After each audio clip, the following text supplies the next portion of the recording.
ਆਪ ਜੀ ਨੂੰ ਦੱਸਣਾ ਚਾਹੁੰਦਾ ਹਾਂ 14 ਮਾਰਚ ਤੱਕ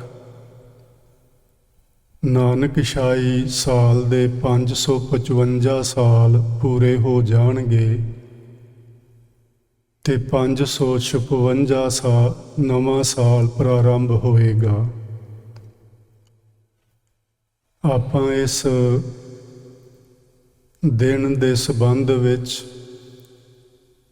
14 ਮਾਰਚ ਤੱਕ ਅਤੇ ਜਿਹੜਾ ਉਸ ਤੋਂ ਅਗਲਾ ਐਤਵਾਰ ਆਏਗਾ ਉਦੋਂ ਤੱਕ ਆਪਾਂ ਇਸ ਨਵੇਂ ਸਾਲ ਦੇ ਸੰਬੰਧ ਵਿੱਚ ਗੱਲਬਾਤ ਕਰਾਂਗੇ ਤੇ ਆਪਣੀ ਗੱਲਬਾਤ ਜਾਂ ਵਿਚਾਰ ਗੁਰੂ ਨਾਨਕ ਸਾਹਿਬ ਜੀ ਦੇ ਤੁਖਾਰੀ ਰਾਗ ਅੰਦਰ ਜੋ ਉਹਨਾਂ ਨੇ 12 ਮਾਹਾ ਉਚਾਰਿਆ ਹੈ ਉਸ ਦੇ ਆਧਾਰ ਤੇ ਕਰਾਂਗੇ। ਵੈਸੇ ਗੁਰੂ ਨਾਨਕ ਸਾਹਿਬ ਸਾਨੂੰ ਗੁਰਬਾਣੀ ਵਿੱਚ ਇਹ ਸਮਝਾਉਂਦੇ ਨੇ ਕਿ ਕੋਈ ਦਿਨ ਚੰਗਾ ਨਹੀਂ ਹੁੰਦਾ, ਕੋਈ ਦਿਨ ਮਾੜਾ ਨਹੀਂ ਹੁੰਦਾ। ਇਹ ਦਿਨਾਂ ਨੂੰ ਚੰਗਾ ਬਣਾਉਣਾ ਜਾਂ ਮਾੜਾ ਬਣਾਉਣਾ ਮਨੁੱਖ ਦੇ ਆਪਣੇ ਕਰਮਾਂ 'ਤੇ ਨਿਰਭਰ ਕਰਦਾ ਹੁੰਦਾ ਹੈ। ਅਸੀਂ ਆਪਣੀ ਜ਼ਿੰਦਗੀ ਦੇ ਸਮੇਂ ਨੂੰ ਚੰਗਾ ਵੀ ਬਣਾ ਸਕਦੇ ਹਾਂ, ਆਪਣੇ ਜੀਵਨ ਦੇ ਸਮੇਂ ਨੂੰ ਮਾੜਾ ਵੀ ਬਣਾ ਸਕਦੇ ਹਾਂ। ਭਾਵੇਂ ਸਾਡੇ ਇਸ ਚੰਗੇ ਤੇ ਮਾੜੇ ਸਮੇਂ ਨੂੰ ਬਣਾਉਣ ਵਿੱਚ ਸਾਡੇ ਪੂਰਬਲੇ ਕੀਤੇ ਹੋਏ ਕਰਮਾਂ ਦਾ ਪ੍ਰਭਾਵ ਜ਼ਰੂਰ ਹੁੰਦਾ ਹੈ, ਫਿਰ ਵੀ ਇੱਕ ਮਨੁੱਖ ਹੋਣ ਦੇ ਨਾਤੇ ਅਸੀਂ ਉਸ ਪ੍ਰਭਾਵ ਨੂੰ ਵੀ ਤਬਦੀਲ ਕਰ ਸਕਦੇ ਹਾਂ। ਇਹ ਗੁਰਬਾਣੀ ਦਾ ਮੰਨਣਾ ਹੈ। ਗੁਰਬਾਣੀ ਫਰਮਾਉਂਦੀ ਹੈ, ਜਿਹੇ ਕਰਮ ਕਮਾਏ ਤੇਹਾ ਹੋਏ ਸੀ। ਜਿਹੋ ਜਿਹੇ ਅਸੀਂ ਕੰਮ ਕਰਦੇ ਹਾਂ ਉਹੋ ਜਿਹਾ ਸਾਡਾ ਭਵਿੱਖ ਬਣਦਾ ਹੈ। ਅੱਜ ਜੋ ਆਪਾਂ ਬੀਜ ਬੀਜਾਂਗੇ ਉਹਦਾ ਨਤੀਜਾ ਅੱਜ ਹੀ ਆਪਾਂ ਨੂੰ ਨਹੀਂ ਮਿਲਣਾ। ਹਰ ਬੀਜੇ ਹੋਏ ਬੀਜ ਦਾ ਜਿਹੜਾ ਨਤੀਜਾ ਹੈ ਜਾਂ ਸਿੱਟਾ ਹੈ ਉਹ ਸਾਨੂੰ ਭਵਿੱਖ ਵਿੱਚ ਹੀ ਮਿਲਦਾ ਹੈ, ਫਿਊਚਰ ਵਿੱਚ ਹੀ ਮਿਲਦਾ ਹੈ। ਸੋ ਜਿਹੋ ਜਿਹਾ ਕਰਮ ਅੱਜ ਆਪਾਂ ਕਰਾਂਗੇ ਉਹੋ ਜਿਹਾ ਫਲ ਸਾਨੂੰ ਆਉਣ ਵਾਲੇ ਸਮੇਂ 'ਚ ਜ਼ਰੂਰ ਮਿਲੇਗਾ। ਤੇ ਅੱਜ ਆਪਾਂ ਸੋਚ ਸਮਝ ਕੇ ਕਰਮ ਕਰੀਏ ਤੇ ਫਲ ਚੰਗਾ ਹੀ ਹੋਏਗਾ, ਮਾੜਾ ਕਿਉਂ ਹੋਏਗਾ। ਗੁਰਬਾਣੀ ਵਿੱਚ ਇਹ ਵੀ ਬਚਨ ਆਏ ਨੇ, ਨਾਨਕ ਸੋਈ ਦਿਨ ਸੁਹਾਵੜਾ ਜਿਤ ਪ੍ਰਭ ਆਵੈ ਚਿੱਤ। ਦਿਨ ਉਹੀ ਚੰਗਾ ਏ, ਉਹੀ ਸ਼ੋਭਨੀਕ ਏ ਜਿਸ ਦਿਨ ਸਾਨੂੰ ਪਰਮਾਤਮਾ ਦੀ ਯਾਦ ਆਵੇ, ਜਿਸ ਦਿਨ ਅਸੀਂ ਉਹਦੇ ਨਾਲ ਜੁੜਨ ਦਾ ਉਪਰਾਲਾ ਕਰੀਏ, ਜਿਸ ਦਿਨ ਉਹਦੀ ਯਾਦ ਵਿੱਚ ਅਸੀਂ ਸਮਾਂ ਗੁਜ਼ਾਰੀਏ, ਉਹ ਹੀ ਦਿਨ ਭਾਗਾਂ ਵਾਲਾ ਹੁੰਦਾ ਹੈ, ਉਹ ਹੀ ਦਿਨ ਚੰਗਾ ਹੁੰਦਾ ਹੈ। ਇਹ ਜਿੰਨੇ ਵੀ ਦਿਵਸ ਜਾਂ ਤਿਉਹਾਰ ਹੁੰਦੇ ਨੇ, ਗੁਰੂ ਸਾਹਿਬਾਂ ਦੇ ਪ੍ਰਕਾਸ਼ ਦਿਵਸ, ਉਹਨਾਂ ਦੇ ਗੁਰਿਆਈ ਗੱਦੀ ਦਿਵਸ, ਜੋਤੀ ਜੋਤ ਦਿਵਸ, ਨਵਾਂ ਸਾਲ, ਵੈਸਾਖੀ ਆਦਿਕ, ਇਹ ਅਸੀਂ ਗੁਰੂ ਘਰਾਂ ਵਿੱਚ ਜੁੜ ਕੇ ਮਨਾਉਂਦੇ ਹਾਂ। ਭਾਈ ਗੁਰਦਾਸ ਨੇ ਸਾਨੂੰ ਇਹ ਦਿਨ ਤਿਉਹਾਰ ਮਨਾਉਣ ਦਾ ਜਿਹੜਾ ਸੋਹਣਾ ਢੰਗ ਦੱਸਿਆ ਹੈ, ਆਪਾਂ ਨੂੰ ਉਹਦੇ ਅਨੁਸਾਰ ਇਹ ਦਿਨ ਮਨਾਉਣੇ ਚਾਹੀਦੇ ਨੇ। ਭਾਈ ਸਾਹਿਬ ਦਾ ਬਚਨ ਹੈ, ਕੁਰਬਾਨੀ ਤਿੰਨਾਂ ਗੁਰਸਿੱਖਾਂ ਭਾਏ ਭਗਤ ਗੁਰਪੁਰਬ ਕਰਨ ਦੇ। ਮੈਂ ਉਹਨਾਂ ਗੁਰਸਿੱਖਾਂ ਤੋਂ ਸਦਕੇ ਜਾਣਾ ਜਿਹੜੇ ਪ੍ਰੇਮਾ ਭਗਤੀ ਨਾਲ ਗੁਰਪੁਰਬ ਮਨਾਉਂਦੇ ਨੇ। ਉਂਝ ਇਹ ਵੀ ਗੱਲ ਆਖਣ ਯੋਗ ਹੈ ਕਿ ਅੱਜ ਅਸੀਂ ਸਾਰੇ ਸੰਸਾਰ ਦੇ ਅੰਦਰ ਭਾਏ ਭਗਤ ਨੂੰ ਤੇ ਛੱਡ ਦਿੱਤਾ, ਉਸ ਨੂੰ ਤੇ ਆਪਾਂ ਭੁੱਲ ਗਏ ਹਾਂ। ਗੁਰਪੁਰਬ ਮਨਾਉਣ ਦਾ ਸਾਡਾ ਢੰਗ ਤਰੀਕਾ ਹੋਰ ਹੀ ਬਣ ਗਿਆ, ਜਿਹੜਾ ਕਿ ਗੁਰਮਤਿ ਦਾ ਨਹੀਂ। ਸੋ ਤੁਸੀਂ ਸਾਰੇ ਜਾਣਦੇ ਹੋ ਕਿ ਆਪਾਂ ਸਿੱਖ ਸਮਾਜ ਦੇ ਅੰਦਰ ਗੁਰਪੁਰਬ ਜਦੋਂ ਮਨਾਉਂਦੇ ਆ ਤੇ ਕਿਵੇਂ ਹੱਲਾ ਗੁੱਲਾ ਕਰਦੇ ਆ, ਕਿਵੇਂ ਸ਼ੋਰ ਸ਼ਰਾਬਾ ਕਰਦੇ ਆ, ਜਲਸੇ ਜਲੂਸ ਹੁੰਦੇ ਨੇ। ਭਾਵੇਂ ਕਿਸੇ ਸਮੇਂ ਉਹ ਚੀਜ਼ਾਂ ਚੰਗੀਆਂ ਸਨ, ਜਦੋਂ ਕੋਈ ਸ਼ੁਰੂ ਕਰਦਾ ਕਿਸੇ ਚੀਜ਼ ਨੂੰ ਉਹਦੇ ਕੋਈ ਮਤਲਬ ਹੁੰਦੇ ਨੇ, ਲੇਕਿਨ ਆਉਣ ਵਾਲੇ ਸਮੇਂ ਵਿੱਚ ਉਹੋ ਹੀ ਚੀਜ਼ਾਂ ਆਪਣਾ ਰੂਪ ਵਟਾ ਲੈਂਦੀਆਂ ਨੇ ਤੇ ਉਹ ਮਤਲਬਹੀਨ ਬਣ ਜਾਂਦੀਆਂ ਨੇ। ਸਾਨੂੰ ਸਭਨਾਂ ਨੂੰ ਚਾਹੀਦਾ ਕਿ ਅਸੀਂ ਜਿਹੜੇ ਗੁਰਮਤਿ ਦੇ ਦਿਨ ਮਨਾਉਣੇ ਨੇ ਉਹ ਕੇਵਲ ਤੇ ਕੇਵਲ ਗੁਰੂ ਚਰਨਾਂ ਵਿੱਚ ਬੈਠ ਕੇ ਪ੍ਰਭੂ ਦੀ ਭਗਤੀ ਦੁਆਰਾ, ਗੁਰੂ ਜੀ ਦੀ ਬਾਣੀ ਪੜ੍ਹ ਕੇ, ਕੀਰਤਨ ਕਰਕੇ ਜਾਂ ਸੁਣ ਕੇ, ਸ਼ਬਦ ਵਿਚਾਰ ਕਰਕੇ ਜਾਂ ਸੁਣ ਕੇ ਇਹ ਦਿਨ ਮਨਾਇਆ ਕਰੀਏ। ਆਪਾਂ ਆਪ ਵੀ ਤੇ ਅੱਗੋਂ ਆਪਣੇ ਬੱਚਿਆਂ ਨੂੰ ਵੀ ਇਹ ਸਲਾਹ ਦਿਆ ਕਰੀਏ ਕਿ ਜਿਹੜੇ ਗੁਰਪੁਰਬ ਨੇ ਉਹ ਸਾਡੇ ਬਜ਼ੁਰਗਾਂ ਨੇ ਸਾਨੂੰ ਇਸ ਢੰਗ ਨਾਲ ਮਨਾਉਣੇ ਆਖਿਆ ਹੋਇਆ ਹੈ ਤੇ ਉਸੇ ਤਰ੍ਹਾਂ ਹੀ ਆਪਾਂ ਮਨਾਇਆ ਕਰੀਏ। ਸੋ ਇਹ ਜਿਹੜਾ ਨਵਾਂ ਸਾਲ ਪ੍ਰਾਰੰਭ ਹੋਣਾ ਹੈ 14 ਮਾਰਚ ਨੂੰ, ਇਹਦੇ ਤੇ ਆਪਾਂ ਤੁਖਾਰੀ ਰਾਗ ਵਿੱਚ ਜੋ ਪਹਿਲੇ ਪਾਤਸ਼ਾਹ ਮਹਾਰਾਜ ਜੀ ਦੀ ਬਾਣੀ 12 ਮਾਹਾ ਹੈ ਉਸ ਨੂੰ ਸਮਝਣਾ ਹੈ ਤੇ ਇਸ ਨੂੰ ਆਪਾਂ ਸਾਰਾ ਸਾਲ, ਕਿਉਂਕਿ 12 ਮਹੀਨੇ ਆਉਣੇ ਨੇ ਤੇ ਹਰ ਮਹੀਨੇ ਦੇ ਸੰਬੰਧ ਵਿੱਚ ਉਸ ਮਹੀਨੇ ਦਾ ਸ਼ਬਦ ਹੀ ਲਿਆ ਕਰਾਂਗੇ। ਤੁਸੀਂ ਬਹੁਤ ਵਾਰੀ ਵਿਆਖਿਆ ਸੁਣੀ ਹੋਣੀ ਹੈ। ਆਪਾਂ ਜਦੋਂ ਮਹੀਨਾ ਆਉਂਦਾ ਉਹ ਪੜ੍ਹਦੇ ਹਾਂ, ਉਹਨੂੰ ਵਿਚਾਰਦੇ ਹਾਂ ਥੋੜ੍ਹਾ ਬਹੁਤਾ। ਉਹ ਆਪਾਂ ਗੁਰੂ ਅਰਜਨ ਦੇਵ ਮਹਾਰਾਜ ਜੀ ਦੀ ਬਾਣੀ ਜੋ ਮਾਝ ਰਾਗ ਵਿੱਚ 12 ਮਾਹਾ ਏ, ਸਾਰੇ ਸਾਡੇ ਸਿੱਖ ਸਮਾਜ ਅੰਦਰ, ਸਭ ਗੁਰਦੁਆਰਿਆਂ ਅੰਦਰ ਉਸੇ ਹੀ ਬਾਣੀ ਨੂੰ ਪੜ੍ਹਿਆ ਤੇ ਵਿਚਾਰਿਆ ਜਾਂਦਾ ਹੈ। ਗੁਰੂ ਨਾਨਕ ਸਾਹਿਬ ਦਾ ਇਹ ਤੁਖਾਰੀ ਰਾਗ ਵਾਲਾ 12 ਮਾਹਾ, ਇਸ ਨੂੰ ਅਸੀਂ ਜਿਵੇਂ ਅੱਖੋਂ ਪਰੋਖੇ ਕੀਤਾ ਹੋਇਆ ਹੈ। ਤੇ ਮੈਨੂੰ ਆਪਣੀ ਸੰਗਤ ਵਿੱਚੋਂ ਇਹ ਸਲਾਹ ਮਿਲੀ ਸੀ ਕਿ ਆਪਾਂ ਉਸ 12 ਮਾਹਾ ਜੋ ਗੁਰੂ ਨਾਨਕ ਸਾਹਿਬ ਜੀ ਦਾ ਹੈ ਉਸ ਨੂੰ ਵੀ ਵਿਚਾਰੀਏ। ਸੋ ਆਪਾਂ ਇਹ ਸਾਰਾ ਸਾਲ ਹਰ ਮਹੀਨੇ ਦੇ ਸੰਬੰਧ ਵਿੱਚ ਜਿਹੜਾ ਸ਼ਬਦ ਗੁਰੂ ਸਾਹਿਬ ਦਾ ਆਏਗਾ ਉਸ ਨੂੰ ਸਮਝਿਆ ਕਰਾਂਗੇ। ਇਹ ਤੁਖਾਰੀ ਰਾਗ ਗੁਰੂ ਗ੍ਰੰਥ ਸਾਹਿਬ ਜੀ ਦੇ ਰਾਗਾਂ ਵਿੱਚੋਂ ਇਹ 22ਵਾਂ ਰਾਗ ਹੈ ਤੇ ਤੁਖਾਰੀ ਰਾਗ ਦੇ ਅੰਦਰ ਗੁਰੂ ਨਾਨਕ ਸਾਹਿਬ, ਗੁਰੂ ਰਾਮਦਾਸ ਮਹਾਰਾਜ ਤੇ ਗੁਰੂ 5ਵੇਂ ਪਾਤਸ਼ਾਹ ਜੀ ਦੀ ਬਾਣੀ ਹੈ। ਭਾਵ ਇਹਨਾਂ 3 ਗੁਰੂ ਸਾਹਿਬਾਨ ਨੇ ਤੁਖਾਰੀ ਰਾਗ ਵਿੱਚ ਬਾਣੀ ਉਚਾਰਨ ਕੀਤੀ ਹੈ। ਸੋ ਇਹ ਬਾਣੀ ਜੋ 12 ਮਾਹਾ ਹੈ, ਇਹ ਸ਼੍ਰੀ ਗੁਰੂ ਗ੍ਰੰਥ ਸਾਹਿਬ ਜੀ ਦੇ ਪਾਵਨ ਪੰਨਾ ਨੰਬਰ 1107 ਤੋਂ ਆਰੰਭ ਹੋ ਕੇ 1109 ਤੱਕ 2 ਪੇਜ ਪੰਨੇ ਇਸ ਬਾਣੀ ਦੇ ਹਨ। ਅੱਜ ਆਪਾਂ ਜੋ ਸ਼ੁਰੂ ਕਰਨਾ ਹੈ, ਗੁਰੂ ਨਾਨਕ ਦੇਵ ਮਹਾਰਾਜ ਜੀ ਨੇ ਚੇਤ ਮਹੀਨੇ ਦੀ ਆਰੰਭਤਾ ਤੋਂ ਪਹਿਲਾਂ 4 ਬਚਨ ਲਿਖੇ ਨੇ, ਯਾਨੀ 4 ਅਸੀਂ ਪੌੜੀਆਂ ਆਖ ਲਈਏ, 4 ਪਦੇ ਆਖ ਲਈਏ।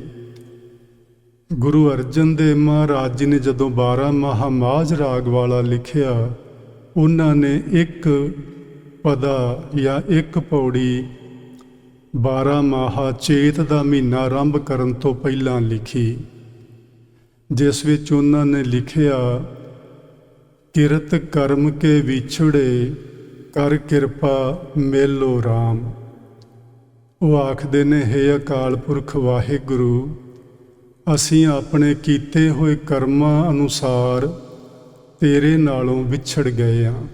ਭਾਵ ਤੇਰੀ ਯਾਦ ਸਾਡੇ ਮਨ ਵਿੱਚ ਹੁਣ ਬਣੀ ਨਹੀਂ ਰਹਿੰਦੀ। ਸਾਨੂੰ ਇਹ ਮਾਇਆ ਦਾ ਮੋਹ ਆਪਣੇ ਵੱਲ ਖਿੱਚਦਾ ਹੈ ਤੇ ਅਸੀਂ ਇਹਦੇ ਵਿੱਚ ਉਲਝ ਕੇ ਤੇਰੀ ਯਾਦ ਭੁਲਾ ਬੈਠਦੇ ਹਾਂ। ਇਹ ਸਾਡੇ ਕਰਮ ਹਨ। ਕਿਰਤ ਕਰਮ, ਜੋ ਅਸੀਂ ਕੰਮ ਕਰਦੇ ਹਾਂ ਉਸ ਨੂੰ ਕਿਰਤ ਕਰਮ ਆਖੀਦਾ ਹੈ।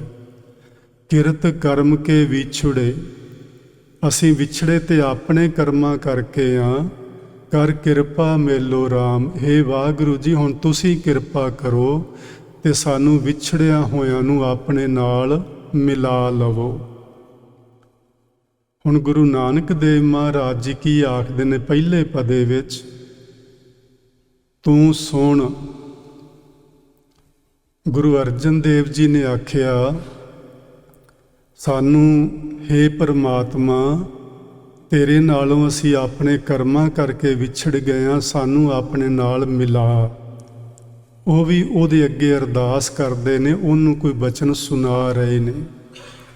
ਤੇ ਗੁਰੂ ਨਾਨਕ ਸਾਹਿਬ ਵੀ ਆਖਦੇ ਨੇ ਤੂੰ ਸੁਣ। ਇਹ ਸ਼ਬਦ ਉਹਨਾਂ ਨੇ ਪਰਮਾਤਮਾ ਨੂੰ ਸੰਬੋਧਨ ਕਰਦਿਆਂ ਹੋਇਆਂ ਆਖੇ ਨੇ, ਹੇ ਵਾਹਿਗੁਰੂ ਜੀ, ਮੇਰੀ ਗੱਲ ਸੁਣ, ਮੇਰੀ ਅਰਦਾਸ ਸੁਣ। ਅਸੀਂ ਜਦੋਂ ਗੁਰਬਾਣੀ ਪੜ੍ਹਦੇ ਹਾਂ, ਗੁਰੂ ਸਾਹਿਬ ਨੇ ਬਹੁਤ ਸਾਰੀਆਂ ਥਾਵਾਂ 'ਤੇ ਪਰਮਾਤਮਾ ਨੂੰ ਇਸ ਤਰ੍ਹਾਂ ਸੰਬੋਧਨ ਕੀਤਾ ਹੋਇਆ ਕਿ ਤੂੰ ਮੇਰੀ ਗੱਲ ਸੁਣ, ਮੇਰੀ ਗੱਲ ਵੱਲ ਧਿਆਨ ਦੇ। ਗੁਰਬਾਣੀ ਵਿੱਚ ਆਉਂਦਾ, ਸਭ ਸ੍ਰਿਸ਼ਟ ਸੇਵੇ ਦਿਨ ਰਾਤ ਜੀਓ, ਦੇ ਕੰਨ ਸੁਣੋ ਅਰਦਾਸ ਜੀਓ। ਵਾਹਿਗੁਰੂ ਜੀ, ਸਾਰੀ ਸ੍ਰਿਸ਼ਟੀ ਦੇ ਲੋਕ ਤੈਨੂੰ ਯਾਦ ਕਰਦੇ ਨੇ, ਤੇਰਾ ਸਿਮਰਨ ਕਰਦੇ ਨੇ। ਤੂੰ ਉਹਨਾਂ ਸਾਰਿਆਂ ਲੋਕਾਂ ਦੀ ਅਰਦਾਸ ਬੜੇ ਧਿਆਨ ਨਾਲ ਸੁਣਦਾ ਹੈ, ਕੰਨ ਲਾ ਕੇ ਸੁਣਦਾ ਹੈ। ਮੇਰੀ ਵੀ ਸੁਣ, ਤੂੰ ਸੁਣ। ਕਿਰਤ ਕਰਮਾਂ ਪੁਰਬ ਕਮਾਇਆ, ਅਸੀਂ ਤੇਰੇ ਨਾਲੋਂ ਵਿਛੜੇ ਹਾਂ। ਕਿਰਤ ਕਰਮਾਂ, ਗੁਰੂ ਅਰਜਨ ਦੇਵ ਮਹਾਰਾਜ ਜੀ ਨੇ ਆਖਿਆ ਕਿਰਤ ਕਰਮ ਕੇ ਵਿਛੜੇ। ਅਸੀਂ ਪੁਰਬ ਕਮਾਇਆ। ਪੁਰਬ ਦਾ ਮਤਲਬ ਹੁੰਦਾ ਹੈ ਅੱਜ ਤੋਂ ਪਹਿਲਾਂ। ਸਾਡਾ ਇਹ ਜੀਵਨ ਤੇ ਜੇ ਹੋਰ ਵੀ ਜੀਵਨ ਹੋਣ ਇਸ ਤੋਂ ਪਿੱਛੇ, ਤੇ ਉਹ ਵੀ ਮਿਲਾ ਕੇ ਸਾਰੇ ਪੁਰਬ ਕਮਾਇਆ ਉਸ ਨੂੰ ਆਖਦੇ ਨੇ। ਜੋ ਅਸੀਂ ਅੱਜ ਤੋਂ ਪਹਿਲਾਂ ਇਸ ਜੀਵਨ ਵਿੱਚ, ਜੇ ਉਸ ਤੋਂ ਪਹਿਲਾਂ ਵੀ ਸਾਨੂੰ ਮਨੁੱਖਾ ਜੀਵਨ ਮਿਲਿਆ ਹੋਵੇ, ਤੇ ਉਹਨਾਂ ਜੀਵਨਾਂ ਵਿੱਚ ਵੀ ਅਸੀਂ ਜੋ ਕੁਛ ਕੀਤਾ, ਅਸੀਂ ਆਪਣੇ ਕੀਤੇ ਹੋਏ ਕਰਮਾਂ ਕਰਕੇ ਤੇਰੇ ਨਾਲੋਂ ਵਿਛੜ ਗਏ ਹਾਂ। ਹੁਣ ਤੂੰ ਸਾਡੀ ਅਰਦਾਸ ਸੁਣ। ਸਿਰ ਸਿਰ ਸੁਖ ਸਹਮਾ। ਸਿਰ ਸਿਰ ਦਾ ਮਤਲਬ ਹੁੰਦਾ ਹਰੇਕ ਆਦਮੀ, ਹਰ ਏਕ ਵਿਅਕਤੀ। ਸੁਖ ਤੇ ਸਹਮਾ ਦਾ ਅਰਥ ਹੈ ਦੁੱਖ, ਕਿਉਂਕਿ ਜਦੋਂ ਸੁਖ ਦੇ ਨਾਲ ਇਹ ਸ਼ਬਦ ਆਉਂਦਾ, ਇਹਦਾ ਅਰਥ ਦੁੱਖ ਬਣ ਜਾਂਦਾ ਹੈ। ਸੁਖ ਤੇ ਦੁੱਖ ਅਸੀਂ ਸਹਿਨ ਕਰਦੇ ਹਾਂ, ਉਹਨਾਂ ਨੂੰ ਅਸੀਂ ਜੀਵਨ ਵਿੱਚ ਹੰਢਾਉਂਦੇ ਹਾਂ। ਸਾਡੀ ਜ਼ਿੰਦਗੀ ਵਿੱਚ ਸੁੱਖ ਵੀ ਆਉਂਦੇ ਨੇ, ਸਾਡੀ ਜ਼ਿੰਦਗੀ ਵਿੱਚ ਦੁੱਖ ਵੀ ਆਉਂਦੇ ਨੇ। ਸਿਰ ਸਿਰ ਸੁਖ ਸਹਮਾ, ਜਿੰਨੇ ਵੀ ਜੀਵਾਂ ਨੂੰ, ਮਨੁੱਖ ਜਾਤੀ ਦੇ ਸਿਰ ਸਿਰ ਹਰ ਵਿਅਕਤੀ ਨੂੰ ਸੁੱਖ ਤੇ ਦੁੱਖ ਆਉਂਦੇ ਨੇ। ਦੇਹ ਸੋ ਤੂੰ ਭਲਾ। ਜੇ ਆ ਜਿਹੜਾ ਵਾਕੰਸ਼ ਹੈ ਨਾ, ਦੇਹ ਸੋ ਤੂੰ ਭਲਾ, ਇਹਨੂੰ ਜੇ ਆਪਾਂ ਇਸ ਤਰ੍ਹਾਂ ਭਲਾ ਪੜ੍ਹ ਕੇ ਵੇਖੀਏ, ਤੂੰ ਦੇਹ ਸੋ ਭਲਾ, ਤੇ ਅਰਥ ਬੜਾ ਹੀ ਸਪਸ਼ਟ ਹੋ ਜਾਂਦਾ ਹੈ।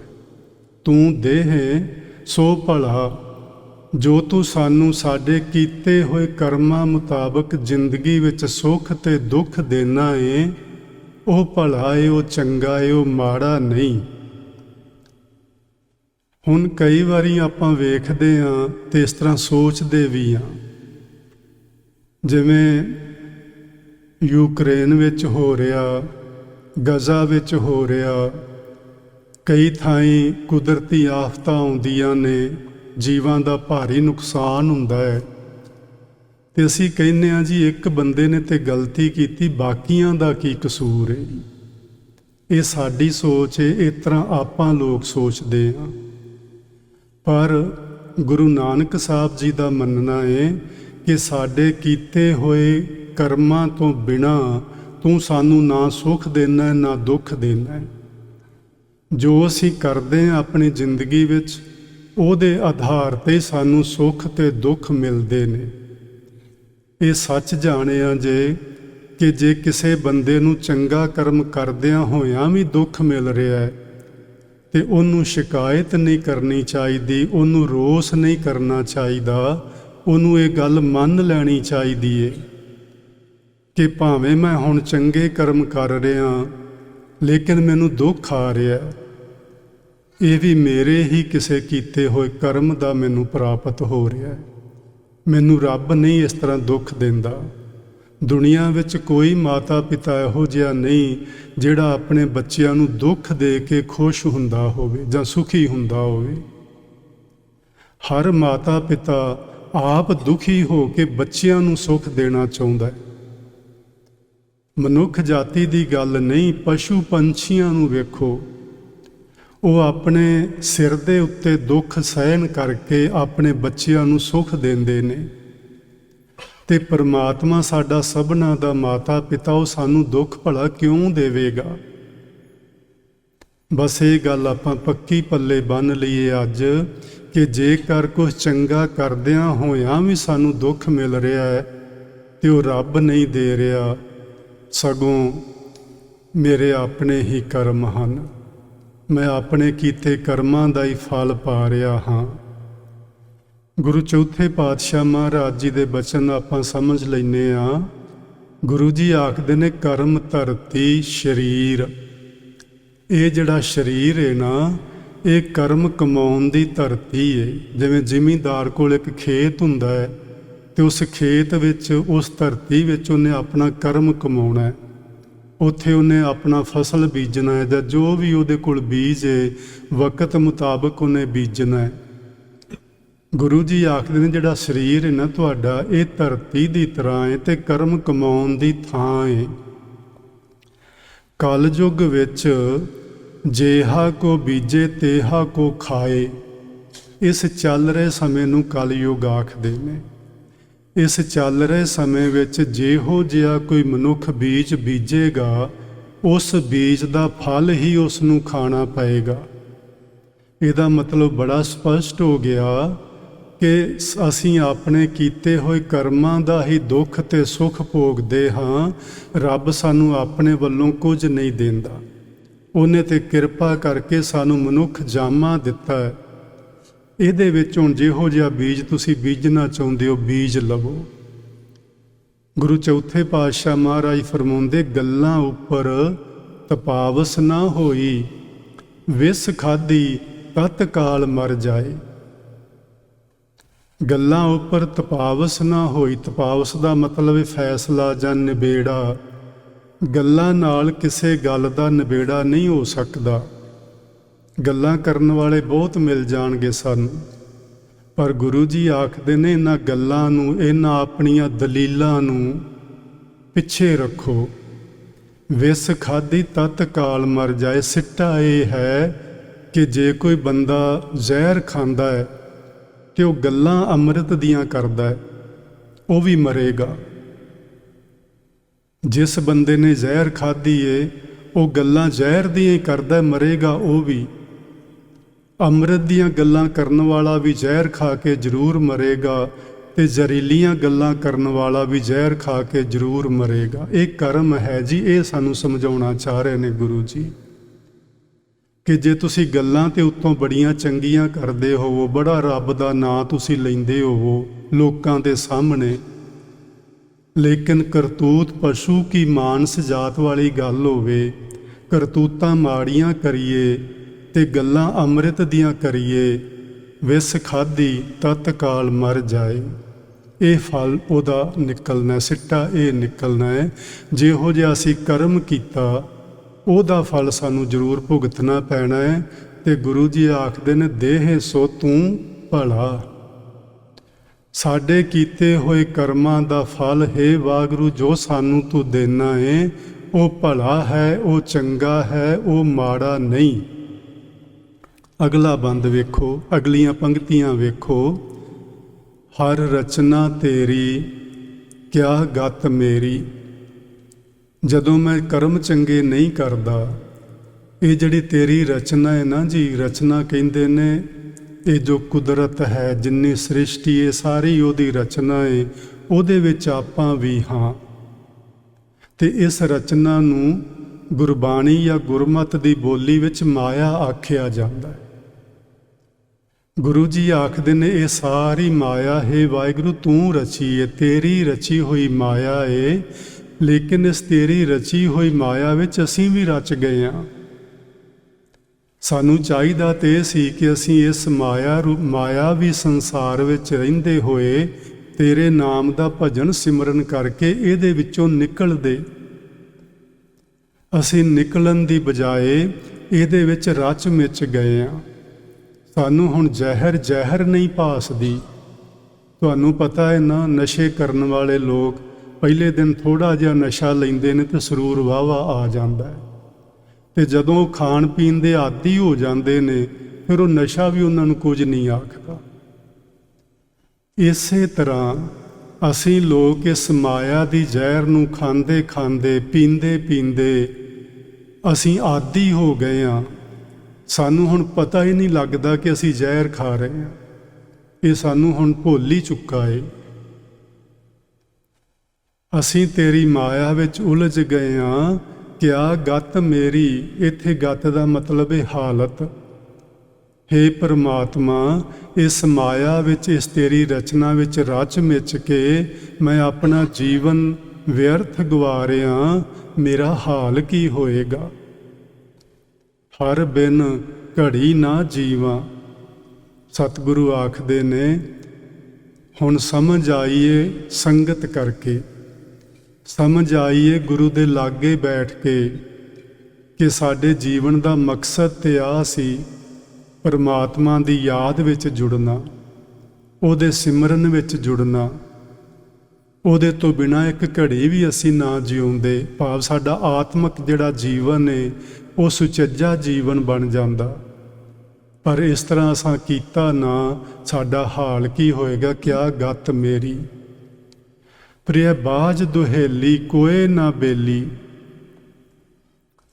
ਹੁਣ ਇਸ ਰਚਨਾ ਵਿੱਚ ਅਸੀਂ ਖੁੱਭ ਤੇ ਗਏ ਹਾਂ।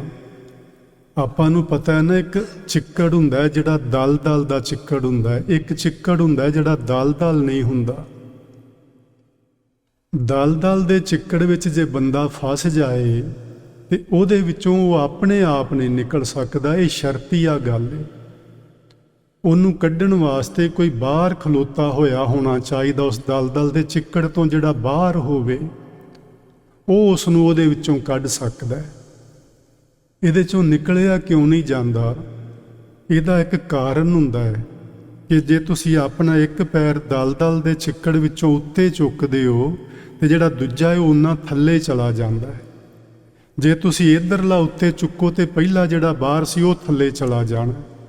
ਇਸ ਲਈ ਤੁਸੀਂ ਉਹਦੇ ਚੋਂ ਨਿਕਲ ਨਹੀਂ ਸਕਦੇ। ਇਹ ਜਿਹੜਾ ਮਾਇਆ ਹੈ ਦਲ ਦਾ ਚਿੱਕੜ ਹੈ, ਇਹਦੇ ਵਿੱਚੋਂ ਆਪਣੇ ਆਪ ਨੇ ਨਿਕਲਿਆ ਜਾਣਾ। ਤੇ ਸਾਨੂੰ ਕੌਣ ਕੱਢੇਗਾ? ਅਸੀਂ ਤੇ ਸਾਰੇ ਹੀ ਉਹਦੇ ਵਿੱਚ ਫਸੇ ਹੋਏ ਹਾਂ ਤੇ ਸਾਰੇ ਹੀ ਥੱਲੇ ਜਾ ਰਹੇ ਹਾਂ। ਗੁਰੂ ਸਾਹਿਬ ਨੇ ਆਖਿਆ ਨਾ, ਹਮ ਦੇਖਾ ਤਹ ਡੂਬੀ ਅਲੇ। ਮੈਂ ਵੇਖਿਆ ਤੇ ਸਾਰੇ ਲੋਕ ਹੀ ਡੁੱਬਦੇ ਜਾ ਰਹੇ ਨੇ, ਤੇ ਕੱਢੇਗਾ ਕੌਣ? ਕੱਢੇਗਾ ਜੀ ਗੁਰੂ। ਗੁਰੂ ਇਸ ਚਿੱਕੜ ਤੋਂ ਬਾਹਰ ਬੈਠਾ ਹੋਇਆ ਹੈ। ਜਿੱਦਣ ਅਸੀਂ ਗੁਰੂ ਨੂੰ ਆਖਿਆ ਕਿ ਸਾਡੀ ਬਾਂਹ ਫੜ ਕੇ ਸਾਨੂੰ ਖਿੱਚ ਕੇ ਇਸ ਚਿੱਕੜ ਚੋਂ ਬਾਹਰ ਕੱਢ, ਮਾਇਆ ਦੇ ਚਿੱਕੜ ਵਿੱਚੋਂ, ਉਸ ਦਿਨ ਗੁਰੂ ਜ਼ਰੂਰ ਕੱਢੇਗਾ। ਪਰ ਜਿੰਨਾ ਚਿਰ ਅਸੀਂ ਇਹਦੇ ਸਵਾਦ ਮਾਣਦੇ ਰਹਿੰਦੇ ਹਾਂ, ਅਸੀਂ ਕਦੀ ਸੋਚਦੇ ਹੀ ਨਹੀਂ ਹਾਂ ਕਿ ਇਸ ਚਿੱਕੜ ਵਿੱਚੋਂ ਅਸੀਂ ਬਾਹਰ ਨਿਕਲਣਾ ਹੈ। ਤੇ ਜਿੰਨਾ ਚਿਰ ਅਸੀਂ ਗੁਰੂ ਨੂੰ ਆਖਾਂਗੇ ਨਹੀਂ, ਉਹਨਾਂ ਚਿਰ ਭਲਾ ਉਹਨੂੰ ਕੀ ਜ਼ਰੂਰਤ ਹੈ? ਉਹਨੇ ਤੇ ਵੱਡਾ ਤਰਸ ਕਰਕੇ ਸਾਨੂੰ 239 ਵਰੇ ਆਪਣੀ ਸੰਗਤ ਦਿੱਤੀ, ਸਰੀਰਕ ਸੰਗਤ, ਤੇ ਫਿਰ ਸਾਨੂੰ ਗੁਰਬਾਣੀ ਦਾ ਐਡਾ ਵੱਡਾ ਖਜ਼ਾਨਾ ਦੇ ਦਿੱਤਾ ਵੀ ਲਓ ਹੁਣ ਸਦਾ ਵਾਸਤੇ ਤੁਸੀਂ ਗੁਰੂ ਨਾਨਕ ਸਾਹਿਬ ਦੀ ਸੰਗਤ ਇਸ ਬਾਣੀ ਦੀ ਰਾਹੀਂ ਕਰਦੇ ਰਹਿਣਾ। ਹੁਣ ਆਪਾਂ ਆਪ ਸਮਝਣਾ ਹੈ ਜੀ, ਆਪ ਆਵਾਜ਼ ਦੇਣੀ ਹੈ ਕਿ ਹੇ ਮੇਰੇ ਸਤਿਗੁਰੂ, ਮੇਰੀ ਬਾਂਹ ਫੜ, ਮੈਨੂੰ ਇਸ ਮਾਇਆ ਦੇ ਜੰਜਾਲ ਵਿੱਚੋਂ ਤੂੰ ਆਪ ਕੱਢ। ਮੈਂ ਨਹੀਂ ਨਿਕਲ ਸਕਦਾ। ਮੈਂ ਤੇ ਦਿਨੋਂ ਦਿਨ ਥੱਲੇ ਜਾ ਰਿਹਾ, ਡੁੱਬਦਾ ਜਾ ਰਿਹਾ। ਗੁਰੂ ਜੀ ਨੇ ਅਗਲਾ ਬਚਨ ਆਖਿਆ, ਪ੍ਰਿਆ ਬਾਝ ਦੁਹੇਲੀ ਕੋਏ ਨਾ ਬੇਲੀ। ਦੁਹੇਲੀ ਦਾ ਮਤਲਬ ਹੁੰਦਾ ਜੀ ਦੁਖੀ। ਉਸ ਪਿਆਰੇ ਪ੍ਰੀਤਮ ਸੱਚੇ ਸਤਿਗੁਰੂ ਤੋਂ ਬਿਨਾਂ ਮੈਂ ਦੁਖੀ ਹੋ ਰਹੀ ਹਾਂ। ਇਸ ਮਾਇਆ ਦੀ ਉਲਝਣ ਵਿੱਚ ਫਸ ਕੇ ਕੋਏ ਨਾ ਬੇਲੀ। ਤੇ ਇਸ ਉਲਝਣ ਵਿੱਚੋਂ ਕੱਢਣ ਲਈ ਮੇਰਾ ਕੋਈ ਮਦਦਗਾਰ ਵੀ ਨਹੀਂ, ਮੇਰਾ ਕੋਈ ਸਹਾਇਕ ਵੀ ਨਹੀਂ ਗੁਰੂ ਤੋਂ ਬਿਨਾਂ। ਇਸ ਲਈ ਆਖਦੇ ਨੇ ਗੁਰਮੁਖ ਅੰਮ੍ਰਿਤ ਪੀਵਾਂ। ਮੈਨੂੰ ਚਾਹੀਦਾ ਹੈ ਮੈਂ ਗੁਰੂ ਦੀ ਰਾਹੀਂ ਅੰਮ੍ਰਿਤ ਪੀ ਲਵਾਂ। ਅੰਮ੍ਰਿਤ ਕੀ ਏ? ਨਾਨਕ ਅੰਮ੍ਰਿਤ ਏਕ ਹੈ, ਦੂਜਾ ਅੰਮ੍ਰਿਤ ਨਾ ਹੈ। ਅੰਮ੍ਰਿਤ ਕੇਵਲ ਇੱਕ ਤੇ ਉਹ ਹੈ ਹਰੀ ਦਾ ਨਾਮ, ਪਰਮੇਸ਼ਵਰ ਦਾ ਨਾਮ। ਅਸੀਂ ਉਹਦੇ ਤੋਂ ਹੀ ਕੰਨੀ ਕਤਰਾ ਰਹੇ ਹਾਂ। ਅਸੀਂ ਨਿਤਨੇਮ ਕਰ ਸਕਦੇ ਹਾਂ, ਗੁਰਦੁਆਰੇ ਆ ਕੇ ਬੈਠ ਸਕਦੇ ਹਾਂ, ਕਥਾ ਕੀਰਤਨ ਸੁਣ ਸਕਦੇ ਹਾਂ, ਕਰ ਵੀ ਸਕਦੇ ਹਾਂ, ਪਰ ਨਾਮ ਸੁਣਦੇ ਹਾਂ, ਨਾਮ ਜਪਦੇ ਹਾਂ, ਪਤਾ ਨਹੀਂ ਸਾਨੂੰ ਕੀ ਹੁੰਦਾ ਹੈ, ਮਨ ਹੀ ਨਹੀਂ ਲੱਗਦਾ ਉਹਦੇ ਵਿੱਚ। ਸਗੋਂ ਕਈ ਵਾਰੀ ਤੇ ਇਹ ਵੀ ਸੁਣ ਲਿਆ ਮੈਂ ਆਪਣਿਆਂ ਕੰਨਾਂ ਨਾਲ ਕਈਆਂ ਕੋਲੋਂ, ਆਹ ਜਿਹੜਾ ਸੰਗਤ ਵਿੱਚ ਵਾਹਿਗੁਰੂ ਵਾਹਿਗੁਰੂ ਕਰਾਉਂਦੇ ਨੇ, ਇਹ ਕਿਉਂ ਕਰਾਉਂਦੇ ਨੇ? ਕੀਰਤਨ ਨਹੀਂ ਆਉਂਦਾ ਇਹਨਾਂ ਨੂੰ, ਅੱਗੋਂ ਸ਼ਬਦ ਨਹੀਂ ਆਉਂਦੇ, ਤੇ ਵਾਹਿਗੁਰੂ ਵਾਹਿਗੁਰੂ ਕਰਾਈ ਜਾਂਦੇ ਨੇ, ਟਾਈਮ ਖਰਾਬ ਕਰਦੇ ਨੇ ਸਾਡਾ। ਉਹ ਭਲਿਓ ਸਾਰੇ ਸ਼ਬਦ ਕਹਿ ਹੀ ਇਹ ਰਹੇ ਨੇ ਕਿ ਵਾਹਿਗੁਰੂ ਜਪੋ, ਰਾਮ ਜਪੋ, ਖੁਦਾ ਜਪੋ, ਸੋਹੰਗ ਜਪੋ। ਸਾਰੇ ਸ਼ਬਦ ਕਹਿ ਤੇ ਇਹ ਗੱਲ ਰਹੇ ਨੇ, ਅਸੀਂ ਉਹਦੇ ਤੋਂ ਹੀ ਕੰਨੀ ਕਤਰਾ ਰਹੇ ਹਾਂ। ਸਵੇਰੇ ਉੱਠ ਕੇ ਆਪਣੇ ਬਹੁਤ ਸਾਥੀ ਨੇ ਗੁਰਸਿੱਖ ਜਿਹੜੇ ਨਿਤਨੇਮ ਕਰਦੇ ਨੇ, 5 ਬਾਣੀਆਂ ਦਾ, ਸੁਖਮਣੀ ਸਾਹਿਬ ਦਾ, ਹੋਰ ਵਧੇਰੇ ਬਾਣੀਆਂ ਵੀ ਪੜ੍ਹਦੇ ਨੇ, ਪਰ ਉਹ ਬਾਣੀਆਂ ਕਹਿ ਕੀ ਰਹੀਆਂ ਨੇ? ਅਸੀਂ ਉਸ ਨੂੰ ਕਿਉਂ ਨਹੀਂ ਸਮਝ ਪਾ ਰਹੇ? ਹਰ ਬਾਣੀ, ਹਰ ਸ਼ਬਦ, ਹਰ ਪੰਕਤੀ ਸਾਨੂੰ ਇਹੋ ਹੀ ਆਖਦੀ ਏ, ਨਾਮ ਜਪੋ, ਨਾਮ ਜਪੋ ਮੇਰੇ ਸਾਜਨ ਸਹਿਨਾ। ਨਾਮ ਬਿਨਾ ਮੈਂ ਅਵਰ ਨਾ ਕੋਈ, ਵੱਡਾ ਭਾਗ ਗੁਰਮੁਖ ਹਰ ਲੈਣਾ। ਗੁਰੂ ਦੀ ਰਾਹੀਂ ਜਿਹਦੇ ਵੱਡੇ ਭਾਗ ਹੁੰਦੇ ਨੇ ਉਹ ਪ੍ਰਾਪਤ ਕਰ ਲੈਂਦਾ।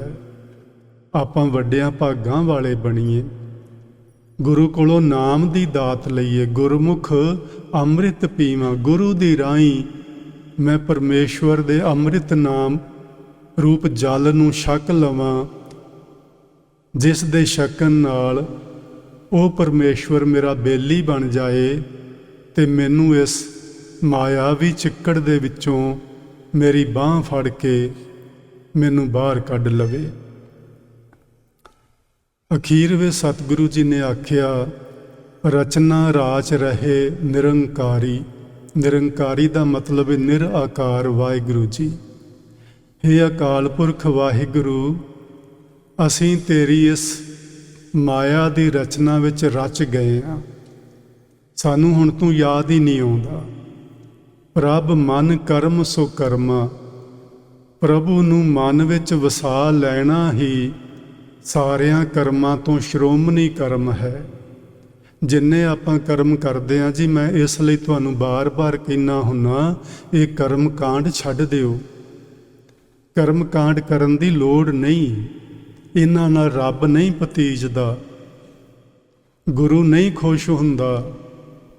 ਗੁਰੂ ਇੱਕੋ ਹੀ ਗੱਲ ਤੇ ਖੁਸ਼ ਹੁੰਦਾ ਹੈ, ਕਰਮ ਚੰਗੇ ਤੇ ਨਾਮ ਦਾ ਅਭਿਆਸ, ਦੂਜੀ ਕੋਈ ਗੱਲ ਨਹੀਂ। ਕਿਉਂਕਿ ਕਰਮਾਂ ਦੇ ਸਿਰ ਤੇ ਨਿਬੇੜਾ ਹੋਣਾ ਹੈ, ਤੇ ਜਦੋਂ ਆਪਾਂ ਨਾਮ ਜਪਾਂਗੇ ਸਾਨੂੰ ਸਾਡੇ ਅੰਦਰੋਂ ਨਾਮ, ਪਰਮੇਸ਼ਵਰੀ ਤੇ ਨਾਮ ਹੈ, ਉਹ ਸਾਨੂੰ ਪ੍ਰੇਰਨਾ ਦੇਗਾ ਚੰਗੇ ਕਰਮ ਕਰਨ ਲਈ। ਫਿਰ ਅਸੀਂ ਚੰਗੇ ਕਰਮ ਕਰਕੇ ਚੰਗੇ ਇਨਸਾਨ ਬਣ ਕੇ ਰੱਬ ਦੇ ਦਰ ਪ੍ਰਵਾਨ ਹੋ ਜਾਵਾਂਗੇ। ਪ੍ਰਭ ਮਨ ਕਰਮ ਸੋ ਕਰਮਾ, ਪ੍ਰਭੂ ਨੂੰ ਮਨ ਵਿੱਚ ਵਸਾ ਲੈਣਾ ਹੀ ਕਰਮਾਂ ਦੇ ਸਿਰ ਸ਼੍ਰੋਮਣੀ ਕਰਮ ਹੈ। ਨਾਨਕ ਅਖੀਰ ਤੇ ਆਖਿਆ, ਪੰਥ ਨਿਹਾਲੇ ਸਾਧਨ ਤੂੰ ਸੁਣ ਆਤਮ ਰਾਮਾ। ਜੀਵ ਰੂਪ ਇਸਤਰੀ, ਸਾਧਨ ਦਾ ਮਤਲਬ ਹੈ ਜੀਵ ਰੂਪ ਇਸਤਰੀ ਪੰਥ ਨਿਹਾਲੇ, ਰਸਤਾ ਵੇਖਦੀ ਏ। ਵੈਸੇ ਆਪਾਂ ਪੰਥ ਦੇ ਅਰਥ ਵੀ ਹੋਰ ਹੀ ਬਣਾ ਲੈਨੇ ਆਪਣੀ ਮਰਜ਼ੀ ਨਾਲ। ਇੱਕ ਲੋਕ ਇਕੱਠੇ ਹੋਏ ਇੱਕੋ ਜੀ ਮੱਤ ਵਾਲੇ, ਤੇ ਉਹਨਾਂ ਨੇ ਪੰਥ ਬਣਾ ਲਿਆ ਆਪਣਾ। ਪੰਥ ਦੇ ਅਰਥ ਹੀ ਰਸਤਾ ਹੁੰਦੇ ਨੇ ਜੀ। ਨਾਨਕ ਨਿਰਮਲ ਪੰਥ ਚਲਾਇਆ, ਗੁਰੂ ਨਾਨਕ ਸਾਹਿਬ ਨੇ ਨਿਰਮਲ ਇੱਕ ਰਸਤਾ ਆਰੰਭਿਆ ਰੱਬ ਦੇ ਦਰ ਨੂੰ, ਰੱਬ ਦੇ ਘਰ ਨੂੰ ਸਿੱਧਾ ਜਾਂਦਾ। ਇਹਦੇ ਵਿੱਚ ਕੋਈ ਕਰਮ ਕਾਂਡ ਨਹੀਂ, ਇਹਦੇ ਵਿੱਚ ਕੋਈ ਗਿਣਤੀਆਂ ਮਿਣਤੀਆਂ ਦੇ ਪਾਠ ਮੰਤਰਾਂ ਦੇ ਰਟਨ ਕੁਝ ਵੀ ਨਹੀਂ। ਇਹਦੇ ਵਿੱਚ ਇਹਦੇ ਵਿੱਚ ਸਿੱਧੀਆਂ ਸਿੱਧੀਆਂ ਗੱਲਾਂ ਨੇ, ਚੰਗੇ ਬੰਦੇ ਬਣੋ। ਆਪਾਂ ਇੱਕ ਦਿਨ ਪਹਿਲਾਂ ਗੱਲ ਕੀਤੀ ਸੀ, ਜੇ ਸਿੱਖ ਹੋ ਤੇ ਕੋਈ ਨਹੀਂ ਕਹਿੰਦਾ ਤੁਸੀਂ ਸਿੱਖ ਨਾ ਹੋਵੋ, ਪਰ ਚੰਗੇ ਸਿੱਖ ਹੋਵੋ। ਜੇ ਹਿੰਦੂ ਹੋ ਤੇ ਕੋਈ ਨਹੀਂ ਕਹਿੰਦਾ ਤੁਸੀਂ ਹਿੰਦੂ ਧਰਮ ਛੱਡ ਕੇ ਸਿੱਖ ਬਣ ਜਾਓ, ਚੰਗੇ ਹਿੰਦੂ ਬਣੋ। ਜੇ ਮੁਸਲਮਾਨ ਜੇ ਤੇ ਕੋਈ ਕਿਸੇ ਨੇ ਆਖਿਆ ਵੀ ਆਪਣਾ ਮੁਸਲਮਾਨ ਮਤ ਛੱਡ ਕੇ ਹੋਰ ਕੋਈ ਧਾਰਨ ਕਰ ਲਓ, ਚੰਗੇ ਮੁਸਲਮਾਨ ਬਣ ਜਾਓ, ਚੰਗੇ ਜੈਨੀ ਬੋਧੀ ਬਣ ਜਾਓ, ਚੰਗੇ ਬੰਦੇ ਬਣ ਜਾਓ। ਬਸ ਇਹੋ ਹੀ ਤੇ ਗੁਰੂ ਦਾ ਸੰਦੇਸ਼। ਇਹ ਹੈ ਪੰਥ। ਨਾਨਕ ਪੰਥ ਨਿਹਾਲੇ ਸਾਧਨ, ਜੀਵ ਰੂਪ ਇਸਤਰੀ ਰਸਤਾ ਵੇਖਦੀ ਏ। ਤੂੰ ਸੁਣ ਆਤਮ ਰਾਮਾ, ਹੈ ਪ੍ਰਭੂ ਮੇਰੀ ਆਤਮ ਰਾਮ, ਤੂੰ ਸੁਣ ਤੇ ਮੈਨੂੰ ਆਪਣਾ ਦਰਸ਼ਨ ਦੇ। ਅਸੀਂ ਕਬੀਰ ਸਾਹਿਬ ਦੇ ਇਹਨਾਂ ਬਚਨਾਂ ਨਾਲ ਅੱਜ ਦੇ ਵਿਚਾਰ ਸਮਾਪਤ ਕਰਦੇ ਹਾਂ। ਪੰਥ ਨਿਹਾਰੈ ਕਾਮਣੀ, ਲੋਚਨ ਭਰੀ ਲੈ ਉਸਾਸਾ। ਕਾਮਣੀ ਮੈਨੇ ਜੀਵ ਰੂਪ ਇਸਤਰੀ, ਪੰਥ ਰਸਤਾ ਵੇਖਦੀ ਏ, ਮੇਰੇ ਮਾਲਕ ਨੇ ਆਉਣਾ ਹੈ। ਪੰਥ ਨਿਹਾਰੈ ਕਾਮਣੀ, ਰਸਤੇ ਤੇ ਖਲੋਤੀ ਵੇਖ ਰਹੀ ਏ ਦੂਰ ਦੁਰੇਡੇ ਤੱਕ, ਲੋਚਨ ਭਰੀ ਲੈ ਉਸਾਸਾ। ਅੱਖਾਂ ਵਿੱਚੋਂ ਜਲ ਬਹਿ ਰਿਹਾ ਹੈ ਤੇ ਹੌਕੇ ਲੈ ਰਹੀ ਹੈ ਕਿ ਮੇਰਾ ਮਾਲਕ ਕਦੋਂ ਆਏਗਾ, ਕਦੋਂ ਉਹਦਾ ਮੈਨੂੰ ਦਰਸ਼ਨ ਹੋਏਗਾ। ਉਰ ਨਾ ਭੀਜੈ, ਉਹਦੇ ਦਰਸ਼ਨ ਤੋਂ ਬਿਨਾਂ ਹਿਰਦਾ ਪਤੀਜਦਾ ਨਹੀਂ, ਮਨ ਰੁਕਦਾ ਨਹੀਂ। ਪੱਗ ਨਾ ਖਿਸੈ, ਐਂ ਖਲੋਤੀ ਹੈ ਜਿਵੇਂ ਮੀਲ ਪੱਥਰ ਨਹੀਂ ਗੱਡਿਆ ਹੁੰਦਾ, ਪੈਰ ਹਿੱਲ ਨਹੀਂ ਰਹੇ। ਰਸਤੇ ਵਿੱਚ ਐਸੀ ਧਿਆਨ ਜੁੜਿਆ, ਐਸੀ ਨਿਗਾਹ ਟਿਕਾਈ ਏ ਕਿ ਇੱਧਰੋਂ ਮੇਰੇ ਪਿਆਰੇ ਨੇ ਆਉਣਾ। ਤੇ ਆਪਾਂ ਇੱਕ ਵਾਰੀ ਗੱਲ ਕੀਤੀ ਸੀ ਕਿ ਸਰੀਰ ਵਿੱਚ ਪਿਆਰੇ ਨੇ ਭਲਾ ਕਿੱਧਰੋਂ ਆਉਣਾ, ਬਾਹਰ ਕੋਈ ਰਸਤਾ ਨਹੀਂ ਜੇ। ਇਸ ਸਰੀਰ ਦੇ ਅੰਦਰ ਹੀ ਰਸਤਾ ਏ, ਅੰਦਰ ਹੀ ਉਹਦਾ ਘਰ ਏ। ਕਿਤੇ ਸੱਚਖੰਡ ਆਕਾਸ਼ ਵਿੱਚ ਲੱਭਣ ਨਾ ਤੁਰ ਪਿਆ ਜੇ। ਉਸ ਮਾਲਕ ਦਾ ਸੱਚਖੰਡ ਸਾਡੇ ਸਰੀਰ ਦੇ ਅੰਦਰ ਏ। ਹਰਿਮੰਦਰ ਇਹ ਸਰੀਰ ਹੈ, ਉਹਦੇ ਵਿੱਚ ਰੱਬ ਰਹਿੰਦਾ ਹੈ। ਅਸੀਂ ਉਸ ਤੋਂ ਵਿੱਚ ਸਾਡੇ ਮਾਇਆ ਦੀ ਦੀਵਾਰ ਏ, ਅਸੀਂ ਇਸ ਪਾਸੇ ਆ, ਉਹ ਉਸ ਪਾਸੇ ਆ। ਸਾਨੂੰ ਰਸਤਾ ਭੁੱਲ ਗਿਆ, ਕਿਵੇਂ ਜਾਣਾ ਹੈ। ਉਸ ਪੰਥ ਨੂੰ ਆਪਾਂ ਸਮਝਣਾ ਹੈ। ਜੇ ਸਮਝ ਗਏ ਤੇ ਪਹੁੰਚ ਜਾਵਾਂਗੇ, ਜੇ ਰਸਤਾ ਹੀ ਨਾ ਸਮਝਿਆ ਤੇ ਕਿਵੇਂ ਪਹੁੰਚਾਂਗੇ। ਉਰ ਨਾ ਭੀਜੈ, ਪੱਗ ਨਾ ਖਿਸੈ, ਹਰ ਦਰਸ਼ਨ ਕੀ ਆਸਾ। ਪੈਰ ਗੱਡੇ ਗਏ ਨੇ, ਹਿਲਦੇ ਨਹੀਂ, ਹਿਰਦਾ ਪਤੀਜਦਾ ਨਹੀਂ, ਉੱਭੇ ਸਾਹ ਲੈ ਰਹੀ ਏ। ਰਸਤੇ ਵੱਲ ਵੇਖਦਿਆਂ ਵੇਖਦਿਆਂ ਹਰ ਦਰਸ਼ਨ ਕੀ ਆਸਾ ਰੱਜਦੀ ਨਹੀਂ, ਕਿਉਂਕਿ ਪਿਆਰੇ ਨੂੰ ਮਿਲਣ ਦੀ ਆਸ ਹੈ। ਸੋ ਸਾਧ ਸੰਗਤ ਜੀ, ਆਪਾਂ ਅੱਜ ਇਹ ਪਹਿਲਾ ਬੰਦ ਜਾਂ ਪਹਿਲਾ ਸ਼ਬਦ 12 ਮਹਾਂ ਤੁਖਾਰੀ ਦਾ, ਇਸ ਨੂੰ ਸਮਝਣ ਦੀ ਕੋਸ਼ਿਸ਼ ਕੀਤੀ ਹੈ, ਜਿਹਦੇ ਵਿੱਚ ਸਤਿਗੁਰੂ ਜੀ ਨੇ ਆਪਾਂ ਨੂੰ 2-3 ਬਚਨ ਬੜੇ ਪਿਆਰ ਨਾਲ ਸਮਝਾਏ ਨੇ। ਇੱਕ ਤਾਂ ਭਈ ਅਸੀਂ ਚੰਗੇ ਕਰਮ ਕਰਨੇ ਨੇ, ਦੂਸਰਾ ਮਾਲਕ ਅੱਗੇ ਅਰਦਾਸ ਕਰਨੀ ਹੈ। ਗੁਰੂ ਜੀ ਨੇ ਇਸ ਪਹਿਲੇ ਬੰਦ ਵਿੱਚ 2 ਵਾਰੀ ਆਖਿਆ ਤੂੰ ਸੁਣ। ਆਪਾਂ ਇੱਕ ਸ਼ਬਦ ਪੜ੍ਹਦੇ ਹਾਂ ਗੁਰੂ ਨਾਨਕ ਸਾਹਿਬ ਦਾ ਹੀ, ਉਹ ਵੀ ਯਕ ਅਰਜ਼ ਗੁਫਤਮ ਪੇਸ਼ ਤੋਂ ਦਰ ਗੋਸ਼ ਕੁਨ ਕਰਤਾਰ। ਗੋਸ਼ ਦਾ ਮਤਲਬ ਕੰਨ ਹੁੰਦਾ ਹੈ। ਯਕ ਅਰਜ਼ ਗੁਫਤਮ, ਹੇ ਪ੍ਰਮਾਤਮਾ ਮੈਂ ਤੇਰੇ ਅੱਗੇ ਇੱਕ ਅਰਦਾਸ ਕਰਦਾ ਹਾਂ, ਇੱਕ ਬੇਨਤੀ ਕਰਦਾ ਹਾਂ, ਕੰਨ ਦੇ ਕੇ ਸੁਣ, ਧਿਆਨ ਨਾਲ ਸੁਣ। ਤੇ ਜੇ ਅਸੀਂ ਰੱਬ ਨੂੰ ਆਖਦੇ ਹਾਂ ਵੀ ਮੇਰੀ ਗੱਲ ਧਿਆਨ ਨਾਲ ਸੁਣ, ਤੇ ਆਪਾਂ ਨੂੰ ਕਰਨੀ ਵੀ ਧਿਆਨ ਨਾਲ ਹੀ ਪੈਣੀ ਹੈ, ਮੂੰਹ ਨਾਲ ਨਹੀਂ, ਧਿਆਨ ਨਾਲ। ਸਾਡੀਆਂ ਅਰਦਾਸਾਂ ਲੋਕਾਂ ਨੂੰ ਸੁਣਾਉਣ ਲਈ ਨੇ, ਮਾਈਕ੍ਰੋਫੋਨ ਲਗਾ ਕੇ ਉੱਚੀ ਉੱਚੀ ਅਸੀਂ ਅਰਦਾਸਾਂ ਪਏ ਕਰਨੇ ਆ। ਗੁਰੂ ਜੀ ਕਹਿੰਦੇ ਨੇ ਤੂੰ ਮੇਰੀ ਅਰਦਾਸ ਧਿਆਨ ਨਾਲ ਸੁਣ। ਜੇ ਧਿਆਨ ਨਾਲ ਉਹਨੇ ਸੁਣਨੀ ਹੈ ਤੇ ਕਰਨੀ ਵੀ ਸਾਨੂੰ ਧਿਆਨ ਨਾਲ ਹੀ ਪੈਣੀ ਹੈ। ਸਾਡਾ ਧਿਆਨ ਤੇ ਕਿਤੇ ਹੋਰ ਹੁੰਦਾ। ਮੈਂ ਕਈ ਵਾਰੀ ਤੁਹਾਨੂੰ ਅੱਗੇ ਵੀ ਆਖਿਆ, ਅੱਜ ਵੀ ਜੇ ਆਖ ਹੀ ਦਿਆਂ ਤੇ ਕੋਈ ਮਾੜੀ ਗੱਲ ਨਹੀਂ। ਜਦੋਂ ਭਾਈ ਸਾਹਿਬ ਅਰਦਾਸ ਕਰਦੇ ਨੇ, ਉਹਨਾਂ ਦੇ ਹੱਥਾਂ ਵਿੱਚ ਮਾਇਆ ਨਾ ਜਾ ਕੇ ਫੜਾਇਆ ਕਰੋ। ਹੋ ਸਕਦਾ ਉਹ ਧਿਆਨ ਨਾਲ ਹੀ ਬੰਦਾ ਅਰਦਾਸ ਕਰਦਾ ਹੋਵੇ, ਪਰ ਲੱਗਦਾ ਤੇ ਨਹੀਂ ਇਸ ਤਰ੍ਹਾਂ ਮੈਨੂੰ ਵੀ ਉਹ ਧਿਆਨ ਨਾਲ ਪਿਆ ਕਰਦਾ। ਧਿਆਨ ਤੇ ਉਹਦਾ ਵੀ ਮਾਇਆ ਵੱਲੇ ਵੀ ਕੋਈ ਆਉਂਦਾ ਮੇਰੇ ਹੱਥਾਂ 'ਚ ਫਸਾਉਣ ਲਈ ਰੁਪਈਏ ਕਿ ਨਹੀਂ ਆਉਂਦਾ, ਧਿਆਨ ਤੇ ਉਹਦਾ ਵੀ ਉੱਥੇ ਹੀ ਹੈ। ਪਰ ਚਲੋ ਜਿੰਨਾ ਬਚਾਅ ਹੋ ਸਕੇ ਉਹਨਾਂ ਤੇ ਕਰੀਏ। ਜੇ ਤੁਸੀਂ ਬਹੁਤ ਮਾਇਆ ਹੈ, ਤੁਸੀਂ ਬਾਅਦ ਵਿੱਚ ਦੇ ਦਿਆ ਜੇ, ਭਾਵੇਂ $1000 ਦੇ ਦਿਓ, ਕੋਈ ਰੋਕਦਾ ਥੋੜ੍ਹੀ ਹੈ। ਪਰ ਉਸ ਵਕਤ ਅਸੀਂ ਐਂ ਫੜਾ ਰਹੇ ਹਾਂ ਉਹਦੇ ਹੱਥਾਂ ਵਿੱਚ, ਜਿਵੇਂ ਰਿਸ਼ਵਤ ਦੇਣੀ ਹੁੰਦੀ ਏ ਵੀ ਆਹ ਲੈ ਮਾਇਆ, ਚੱਜ ਨਾਲ ਅਰਦਾਸ ਕਰੀ। ਆਪਾਂ ਇਹਨੂੰ ਬੰਦ ਕਰੀਏ। ਇਹ ਕਰਮ ਕਾਂਡ ਹੈ। ਇਹਨਾਂ ਕਰਮ ਕਾਂਡਾਂ ਤੋਂ ਬਾਹਰ ਆਈਏ ਤਾਂ ਸਾਡਾ ਗੁਰੂ ਨਾਲ ਪਿਆਰ ਬਣਨਾ ਹੈ। ਜੇ ਆਪਾਂ ਇਹ ਕਰਮ ਕਾਂਡ ਹੀ ਕਰਦੇ ਰਹੇ ਤੇ ਫਿਰ ਧਿਆਨ ਕਿੱਥੇ ਜੁੜੇਗਾ? ਨਾ ਅਰਦਾਸ ਕਰਨ ਵਾਲੇ ਦਾ ਧਿਆਨ ਤੇ ਫਿਰ ਸੁਣਨ ਵਾਲੇ ਦਾ ਤੇ ਹੋਣਾ ਹੀ ਨਹੀਂ। ਇਹ ਪੱਕੀ ਗੱਲ ਹੈ। ਸੋ ਜੀ, ਆਪਾਂ ਆਉਣ ਵਾਲੇ ਸਮੇਂ 'ਚ 14 ਮਾਰਚ ਤੱਕ ਇਸ ਤੁਖਾਰੀ ਰਾਗ ਦੇ ਬਾਣੀ ਦੇ ਵਿੱਚੋਂ ਇਹਨੂੰ ਸਮਝਣ ਦੀ ਕੋਸ਼ਿਸ਼ ਕਰਾਂਗੇ। ਤੁਸੀਂ ਜ਼ਰੂਰ ਸਮੇਂ ਸਿਰ ਪਹੁੰਚਿਆ ਕਰੋ। ਅੱਜ ਦੀ ਵਿਚਾਰ ਤੁਸੀਂ ਬੜੇ ਪਿਆਰ ਨਾਲ ਸੁਣੀ, ਤੁਹਾਡਾ ਬਹੁਤ ਬਹੁਤ ਧੰਨਵਾਦ। ਮੇਰੇ ਪਾਸੋਂ ਵਿਚਾਰ ਕਰਦਿਆਂ ਬਹੁਤ ਭੁੱਲਾਂ ਹੋਈਆਂ ਹੋਣੀਆਂ ਨੇ, ਉਹਨਾਂ ਲਈ ਤੁਸੀਂ ਜ਼ਰੂਰ ਮਾਫ ਕਰ ਦੇਣਾ। ਪਿਆਰ ਨਾਲ ਆਖੋ ਜੀ, ਵਾਹਿਗੁਰੂ ਜੀ ਕਾ ਖਾਲਸਾ, ਵਾਹਿਗੁਰੂ ਜੀ ਕੀ ਫਤਿਹ।